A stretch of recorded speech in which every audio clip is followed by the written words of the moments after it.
When the NFFE was formed, there was no budget. There was no general accounting office. There was complete lack of coordination and uniformity between departments. There was no such thing as an integrated system of personnel administration.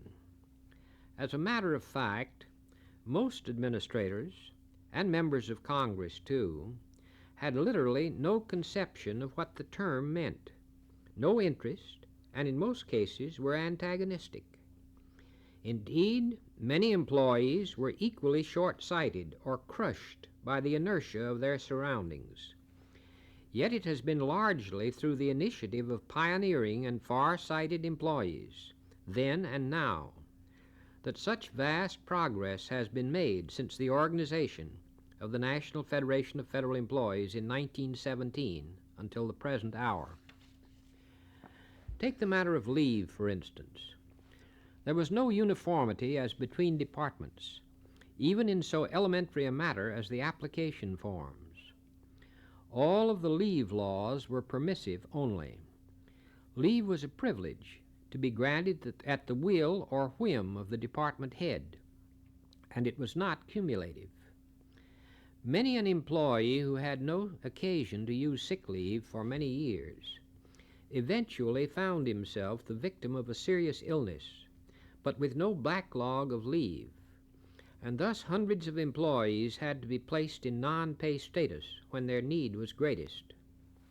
In addition, there were all sorts of legislative restrictions, varying from department to department and bureau to bureau, all of which tended to reduce leave and gave bureau heads the right arbitrarily to limit the number of days taken, a right which was frequently and often captiously used. Of course, in those days there was no such thing as a personnel director, establishment of which position became one of the first and primary objectives of the NFFE. There were just so-called appointment clerks. They simply kept records, and the notion that such people actually should be called upon to have progressive ideas and to have the initiative to put them into effect was to most either mysterious or terrifying or a combination of both. Then there was the pernicious proposal put forward by Representative William P. Borland. He added a rider on each appropriation bill calling for a minimum 8-hour day, no maximum, just the 8-hour minimum. If an employee were called upon to work 24 hours one day, and his superior thought he might come in only 4 hours the next day, he would receive no pay for that day. Well, you would think that so vicious a proposal, so utterly indefensible, would have been laughed to scorn. But it was not. It received wide support in Congress and actually passed both houses and went to the White House. Through the efforts of the National Federation of Federal Employees, President Wilson vetoed the bill carrying the amendment. Now I am sure that many newer employees now would say that many voices in the government would have been raised in those days against something so ridiculous as the Borland Amendment. Many people in places of leadership, but obviously they were not.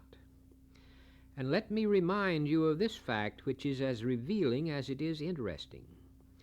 When in 1930 President Hoover sent a memorandum to Congress suggesting certain improvements in the retirement laws, that marked the first time, literally the first time, that any president had ever made any such official comment about civilian federal employees.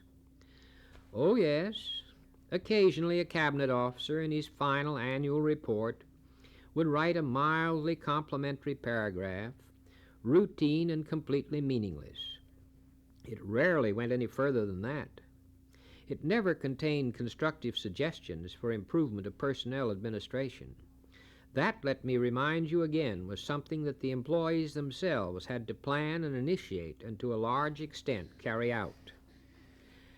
I could tell you much more about conditions which prevailed in the past and which we have been overcoming through the years. But perhaps I have sketched in enough of the picture to give you an indication of how times have changed, how we of the National Federation of Federal Employees have changed the times. As I pointed out, conditions reached the most deplorably low level since the Civil War for federal employees as World War I got underway. And then out of this combination of circumstances, something big happened. Suddenly, a group of employees reached what seemed to be, and indeed was, a novel conclusion, namely, why can't we do something for ourselves? The pioneer organizers were and had a right to be fearful, for although the gag order had been repealed, many administrators still behaved as though it hadn't.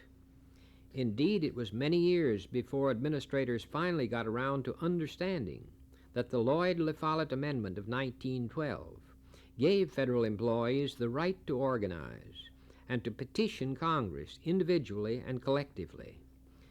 And do you know, my friends, there are still some few administrators who act as though they aren't quite sure. By the summer of 1917, about 45 local groups had been formed, and upon suggestion of President Samuel Gompers, a great statesman, each of these groups sent delegates to Washington in September of 1917 to decide whether or not to take the vital and decisive step that was to mean so much to federal employees in the federal service, whether to form a permanent national organization. We met in Washington, drafted a constitution, elected officers, created our program, and set our objectives.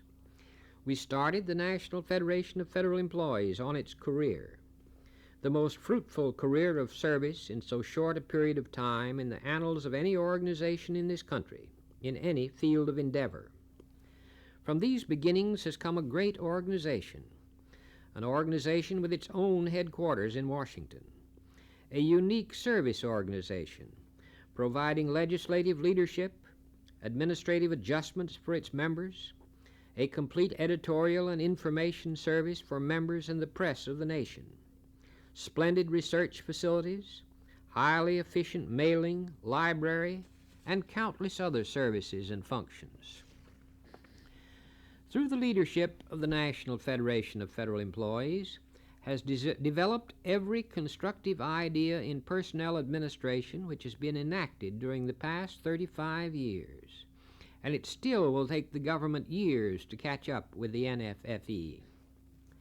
Retirement, classification, standardized leave, extension of the merit system, advancement incentives, higher salaries, the 5-day week, overtime compensation, regular promotions, improved health standards, night differential. These are only a few of the many and varied accomplishments of the NFFE since those pioneering days. When we met to form the National Federation of Federal Employees, there were many, including employees of little faith, who said it couldn't be done. We were told that federal employees couldn't be organized.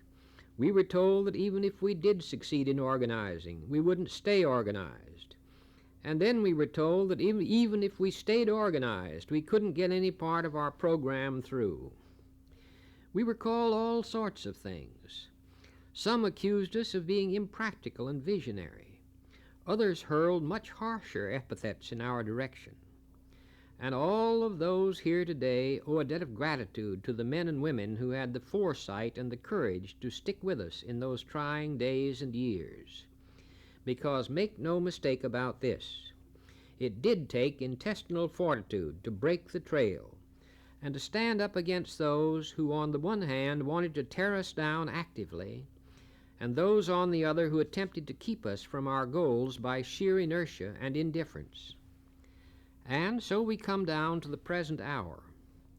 All of the great history and tradition which is ours stands us in good stead in these days of trial, the most serious our country has ever faced.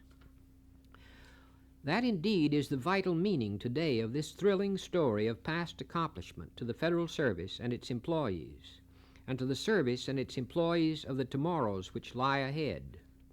We have built well. We have reared an organization with competence and know-how, and a staff which is imbued with the devoted spirit which has given the NFFE its preeminent place in our nation's capital, Today, more than ever before in history, the hub of the free world. We have the goodwill of Congress and the leaders of the executive branch, for they know they can depend upon our patriotic devotion to the public welfare, and that now, as always, in the past, we place public service above personal interest. We have the confidence of the nation's press, which looks to us for fair, reasoned, professionally prepared, and factually based information on all matters of interest in our field, and gets just that. We have the esteem of the American people, which has come to know and respect us as an organization of character and integrity and devotion to the cause of better and more efficient government. Yes, we of the National Federation of Federal Employees have a great heritage. Let us guard it well. Let us go forward in the tradition which has given us the leadership which is ours. Let us be ever watchful against policies which would weaken the fiber of our organization, policies which have a false glitter and can only lead to disillusionment and organization chaos, and the eventual loss of everything for which we have striven. Yes, all of us here can take pride in this, our National Federation of Federal Employees. But, as has been well said, the past is prologue. We face these critical days and the future confident that the organization we have created will continue to show the way to progress, and that moving along the broad highway which has been marked with so many achievements, we will reach new goals in the months and years which lie ahead. We have made a good start, but the great adventure in public service upon which we embarked in 1917 is indeed just beginning.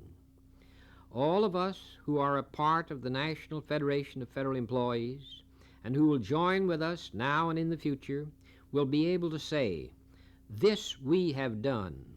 In it we can take pride, for we have served not alone ourselves, but our government and our nation."